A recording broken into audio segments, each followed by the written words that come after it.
Alright guys, I've got a 20-minute game against a player rated 820 and we started with d4. I'm going to go d5. Normally here I'll be playing the Dutch.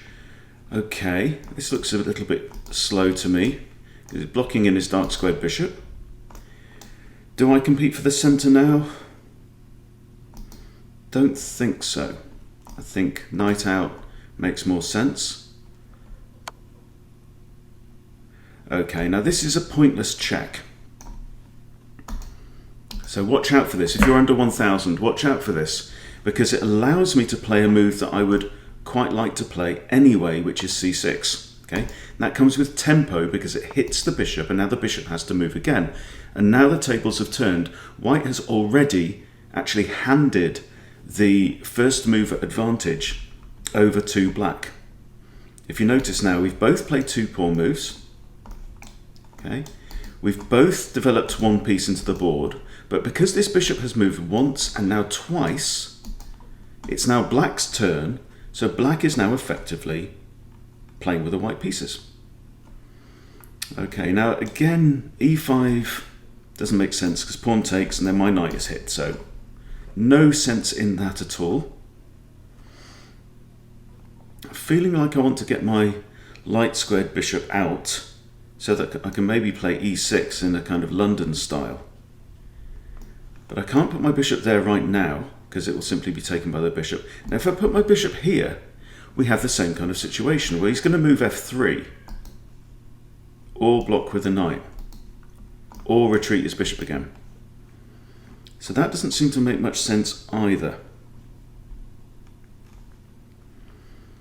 I don't really want to play e6 because that traps my bishop. So how to unravel this?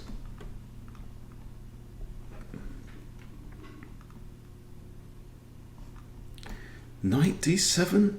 That looks clunky, but it does support e5.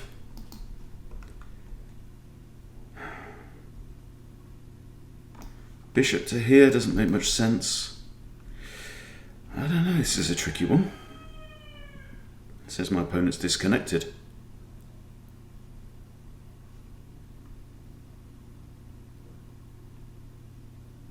I'm going to play my knight to here with the idea that my knight can move again and free up this bishop. Okay. Seems like my opponent is disconnected from the game, but let's hope they reconnect. If not, even these first few moves, it would be interesting to analyse, even if he disappears now. Right, so here's a principle that I've learned recently. Knights are slow compared to bishops, and that's why you develop your knights first. It's because it takes them longer to reach the front line of the battle. Whereas a bishop can just sit back, it can wait. Even, for example, I saw a game recently where something like h3 was played, and black's bishop light squared bishop never moved in the game until later on when it just captured the pawn. So the bishop just sat back and made only one move in the entire game. And it was decisive because it really opened up, white had castled, it opened up white's position, and then queen and knights and stuff came in and finished white off. So that's an interesting thing. Now, the point about moving the knight here is, there is an idea, because now it enables me to play e5, and e4 would be great if I could get to play that as well. If here, pawn takes, knight takes, then I've got two pieces out on the board again to white's one piece. So I'm already in the ascendancy on the game. But we shall see, assuming my opponent disappears. Okay, so he's abandoned that. Right, let's have a look at the analysis on this. There's so much to learn from this stuff. Okay, d4, d5. And now it has white maybe half a point in front. But if you look at the very start of the game, it has white half a point in front. Right, so this is no change. Now with this, white's advantage diminishes. And the reason is because he's not really controlling the centre much more, but he has shut in this bishop. Okay. Knight to f6, and yeah, that's no better for white, so it's a solid move.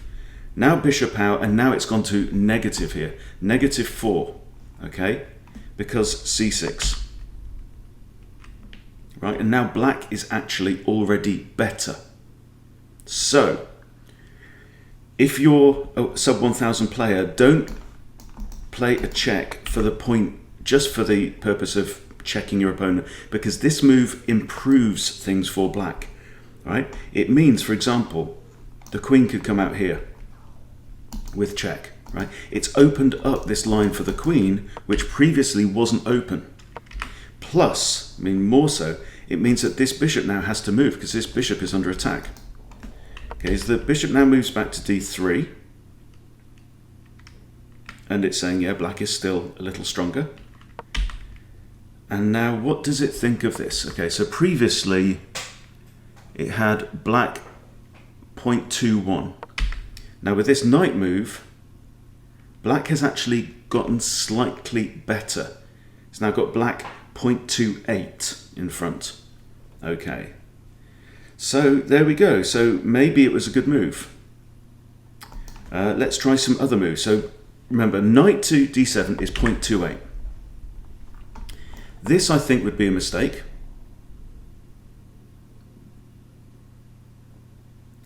Actually, it's got that also 0.28. Isn't that interesting? So d takes, knight g4. That's interesting stuff. So here, obviously the knight's protected by my light squared bishop there. But here, this pawn, yes, he's a pawn up.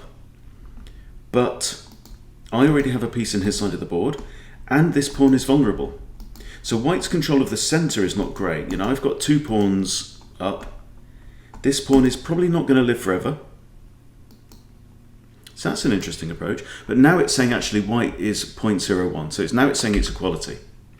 Okay, so that wasn't as good a move. What other moves are there? Let's say bishop to here. No, it prefers white. Definitely prefers... Oh, now it's equal again. Fascinating stuff. And you can do this, guys, so easily with your games on chess.com. Just try out different moves. Okay, what could I have played there? Instead of letting the computer tell you the best moves, you can try the best moves on the analysis board after you play.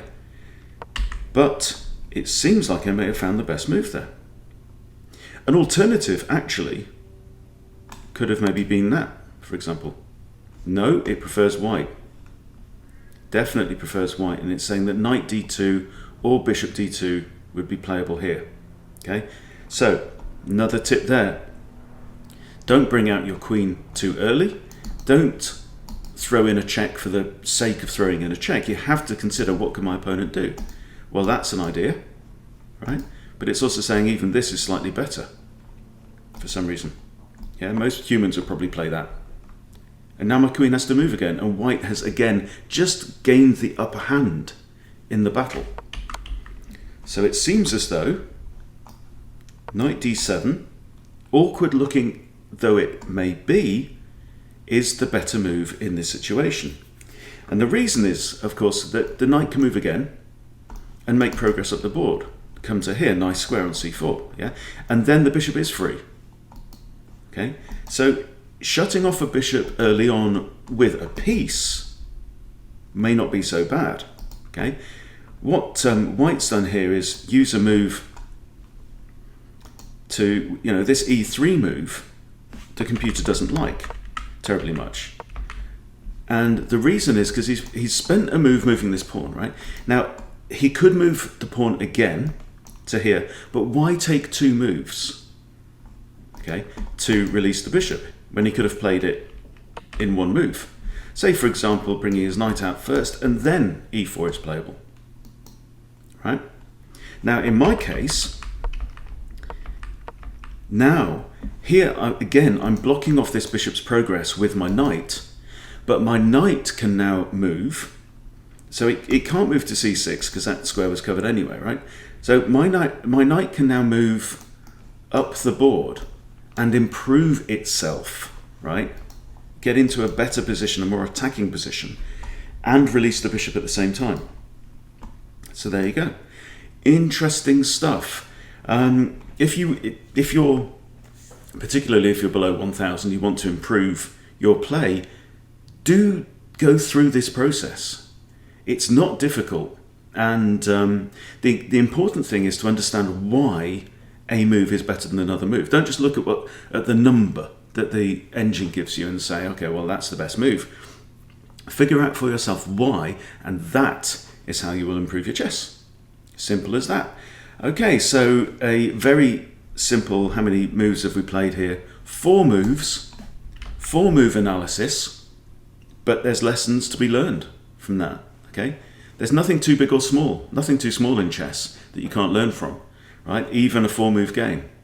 So there you go. You might find yourself with a 4-move game at some point in the future. You can still go ahead, analyze anyway, learn from it, and become a better chess player. Something else I've noticed here as well is, for example, c5 might even be playable. If pawn takes, knight takes there, knight's got to a good square again. Yeah, lots of possibilities. And also, don't skim over these first few moves of the game, because these first few moves do really matter. We've seen in this game, we've only played 4 moves, right? But white abandoned his advantage within 4 moves. In fact, he abandoned it on move 3 with this, right? So he already turned the table with this move, with this pointless check. Don't do these, right? Don't throw in a check unless there is a reason for the check. And another tip is something that I'm trying to remember and keep in my mind. Does this move, so white's considering this move, okay? Does this move improve my position? Or does it improve my opponent's position? Well, the answer is it improves my opponent's position, because my opponent gets to play c6, I have to move again, and his queen is free, right? And I've given him that because the bishop has made 2 moves, right? And black has gotten this move for free. The bishop here could have moved straight to there, and black hasn't got c6. It's still black's turn to go, right? Black hasn't moved c6, so the queen, right? Instead of the queen only has 2 squares to go to, right? As it happened in the game with this, and the bishop moves back, big difference. Queen has 1, 2, and 3, 4, 5 squares to go to, okay? And the bishop has no squares to go to on here. You see the difference? Yeah, the initial moves in a game matter. You can throw away, and beginners very, very often do, throw away the advantage. Give their opponent the upper hand far too early in the game, especially when you've got plenty of time on the clock, right? Don't rush these opening moves, they do matter. Okay, hope you've picked up something from that. Thanks for watching. Please subscribe to Chess Bootcamp if you haven't subscribed, and I'll see you soon.